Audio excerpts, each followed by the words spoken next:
Well, welcome back to my kitchen. Today I want to show you one of my favorite desserts. It's a chocolate lava cake, or molten chocolate cakes as I call the recipe, so that they bake up like a little chocolate brownie type of thing, but they're gooey in the middle, so when you cut into them then the chocolate sauce kind of comes out. They look really impressive, and they're one of the desserts that's often featured at a five-star restaurant, but they're really simple to make at home. And with the silicone, they just come right out of the cup. So I think that you'll be impressed with them and how easy they are to make. So what we're going to do first of all is to melt the chocolate. So I have 3 ounces of bittersweet chocolate. I'll just put I'm going to just put it into a silicone cup, and then I will add the butter to it. And I'm going to put that in the microwave and melt it before I preheat the oven. So this will take a couple of minutes to preheat. So on this particular oven, it has a 1 minute button, so I'm going to just push it twice. When I go to use the little cups, I'm going to put them on this rack. I'm baking this today in the microwave convection oven, but you can also do them in a regular oven. The temperature and everything would be the same. So when I put these little cups on the rack, I need to, if I don't put something underneath, they'll kind of tip. And so I'm going to just put one of these baking rounds on there, and then they will stay. I can set them any place and I don't have to worry about them tipping. So that will be handy to do. So I'll go ahead and get the cups out here. I'm going to do, you can usually do 6 to 8. It kind of depends on the size of your cups. These cups are a little bit smaller, so I'm going to just do, we'll see if we can't get 8 out of it. So those are all ready to go.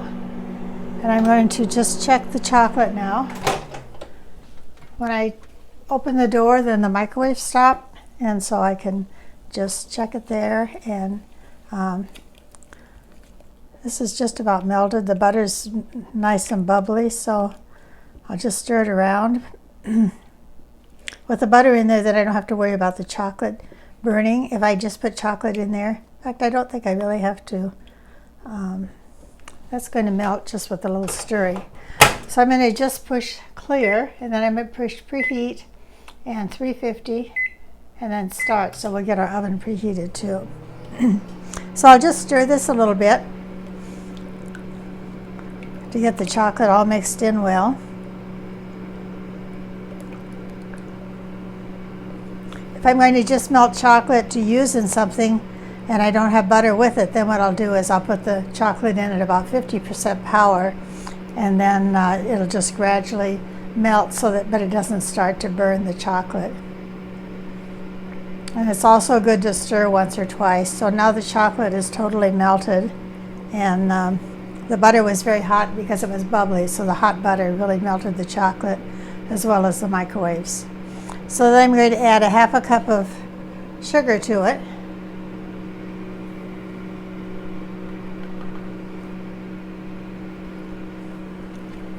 I'll just stir that in, and I can just use my same spatula.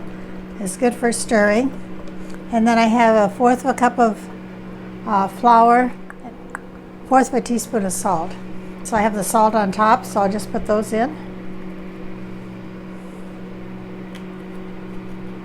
Stir that. Oops. I actually was supposed to put the eggs in before, but we can put them in afterwards. So if you get the recipe, it'll say to add the eggs before you do the flour, and that works fine too. So we'll put the eggs in one at a time and then stir them. So there's one. Just stir it well. And if you add your eggs one at a time, usually with your batters, you can a lot of times you can do your mixing without a mixer. And with this, I really don't need a mixer for it. So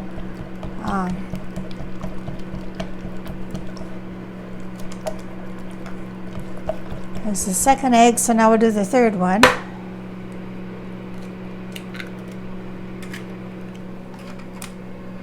And mix that in. I was at a recent RV rally, and this was one of the recipes I was going to show, but I had a problem with my oven. What happened was that the fuse went out on the oven. I think they gave me a separate power source, and I think maybe it was just a little bit too much power for the oven, and it blew the fuse. So I didn't have the use of the oven during the show, and so I tried to bake these, and I tried to bake them in the air fryer because that was what I had left when the microwave didn't work, and then they didn't cook nearly as well as they do in the microwave. So I wanted to do this video so that those of you that were at the show that didn't get a chance to see it in the microwave convection oven could see it. So that was a half teaspoon of vanilla that I added, and I guess that's all finished. Since I added the flour early, it seems like I still have to add something, but everything on the tray is empty, so it must all be in the batter. So now we're going to just pour this in here. And one thing I like about these silicone measuring cups is that you can squeeze on them and then they make a spout, so that I can just pour the batter in. And I need to fill these almost to the top, or I'll have lots of extra batter, which won't do me any good. And you could, if you want to make larger ones, you can use the larger silicone cups, and then you would just have a larger dessert. But what I do if I'm doing these for company is I'll just make them up and then put them in the, or just set them on the counter, and they can set for 2 or 3 hours. Nothing's going to happen to it, that there's enough sugar in there that the egg is not going to spoil or anything. And so I can just wait and bake them. So I usually put them in to bake about the time that I'm sitting down for the meal. Let's see, this one could use a little more here. And so then if I put them in to bake when I'm sitting down for the meal, then they have a chance to bake and then cool a little bit, so that I can take them out of the cups when it's time to serve and they're still warm, so that the chocolate will still be gooey inside. With this oven, I can check the temperature, so I'm going to just push the convection button, and it's at 335, so I need to go to 350. So I'm going to just let this stand and wait for the oven to preheat, and then I'll come back and put them in the oven. They bake a really short time, so they bake for 8 to 9 minutes. So it's just a quick baking, and then we'll be ready to show you how to take them out of the cups. Okay, well, the oven just signaled that it's preheated, so I'm ready to put these in. So I'll just carefully lift them up, and I can hold it with one hand so that I can measure, open the door, and then just set it in. And then on this oven for convection, I just push convection and then 350, and the time was 8 to 9 minutes. So we'll set it for 8 minutes and then start. And so then they're just going to bake, and what the idea is that we'll get them to bake all the way around, and then so that just the center is still gooey on it. Okay, our oven is just about ready.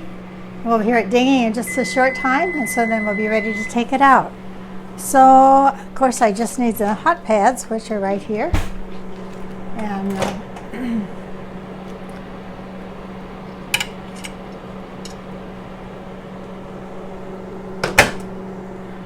so here are the little cups.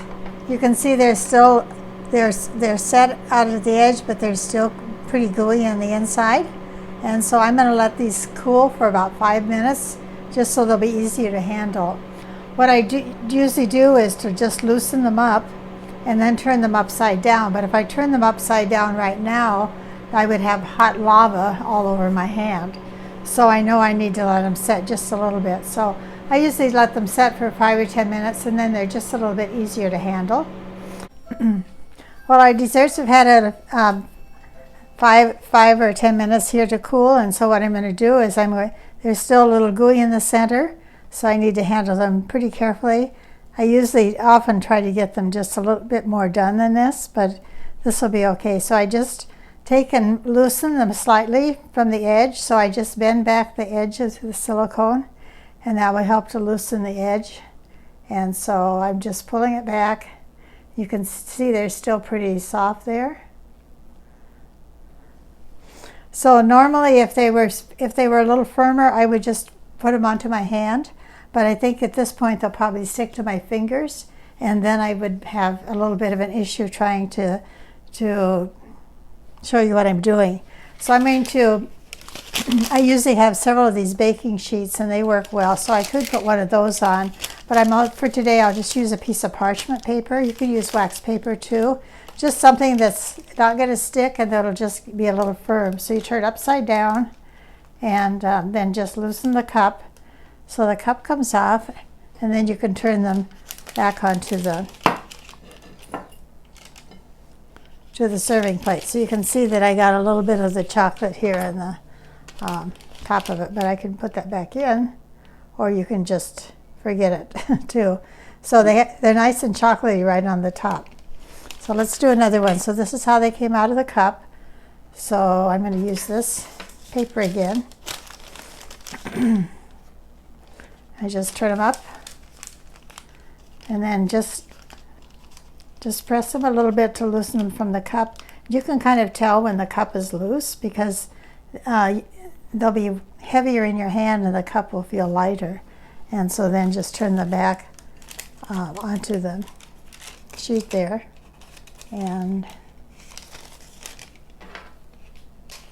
But if I let them bake just a tiny bit longer, so they're just a little more set, then they would just come out without that because they would be baked totally on the top. So I'll do one more, and I'll let the others just get a little colder, and then they'll be fine. So I'll turn this up and squeeze it a little more. And these should be really good to eat because they'll be nice and fudgy in the middle. And then this one I'm going to just put right onto a final serving plate. So, because I kind of press the top down into it a little bit. And what you can do too is you can, if you have leftovers or if you want to make these ahead, you can, and then just put them into the microwave for a few seconds, just enough to warm that center. You don't want it to cook, but just to warm a little bit. And if you find that one isn't quite cooked as done as you want it in the center, what you could do too is to I'll put this one in, and I'm going to just turn the microwave on for a few seconds, and the microwave will go to the moist area, so that will cook up pretty quickly. I just don't want it to cook totally. So we'll do about 5 seconds here. Oh yes. So you can see what happened. It just was like a volcano. It just lavaed right up where it was. So once that one's cool, then it should come out just fine too. You see that? Okay, it'll settle back down now. And so to finish getting this ready for serving, can finish them off with, sometimes I put whipped cream just to the side, or on this one I'll just use a little whipped topping. And then if you want to, you could take some of the chocolate that was left and use a peeler and just peel it, and then you can get some chocolate shavings on it. You can do these ahead so you can just shake them on. Or you could use a few chopped nuts, or sometimes I put raspberries or strawberries around the edge on it. It makes a really, really pretty dessert. So, and then when you go to serve it, I'll do one here. You can just, when you cut into them, you can see how the gooiness is in the center there. It makes the fudge center on it. So we'll just hold this one up and get a nice picture, and then hope you enjoy these, and watch for more videos to come.